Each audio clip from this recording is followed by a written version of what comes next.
大学特别校纸，真侪学生会去做线工。根据人力银行的调查，有7成学生有拍算要找兼职，不过就要注意，唔通去互诈骗拐去。劳动团体嘛提醒民众，上好是找合法立案的人力银行，也是去查看敢是合法的公司咧招员工，有经过审查会较有保障。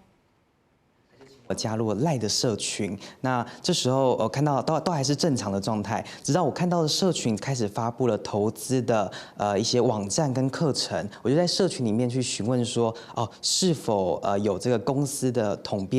一编号来证明他们是一家合法的公司，那他就立刻把我封锁，踢出群组了。当时大学生的林同学讲，为着要做兼职，的因头路的是已经确定过时间地点，1点钟的薪水嘛，才比一般行情190搁加560块尔。但是要问通一遍后，都互人踢出工作群组，才发现险都互骗去。另外，更有一位劳动学分享讲，家己兼职遇到的问题，那雇主头起先无讲清楚，爱达成偌济业绩，落尾是连1块钱都无摕到。到了现场才知道说。 就是有的会发薪水，可是他就是跟你说，就是你要达到这个 KPI 才会是这个奖金的薪水，然后先引你过来。根据人力银行的调查，上侪人做的是餐厅，有51.8%，柜台行政是33.5%，也那第3名是活动工读生是28.7%，有7成的学生会拍算伫咧暑假兼职。人力银行表示，上定遇到的争议，包括看的工作内容和实际做的无同，也是哄骗个人资料，甚至是入去公司了后要求爱先买产品等等。路透嘛提醒民众，若是要找头路，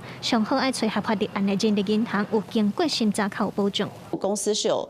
统一编号的话，你可以去查询。如果查得到的话呢，通常它也是有合法立案的公司，这样是比较安全、比较有保障的。譬如讲有一寡人力银行的这个平台吼，这可能较有规模，较有一寡保障。社群媒体，譬如讲是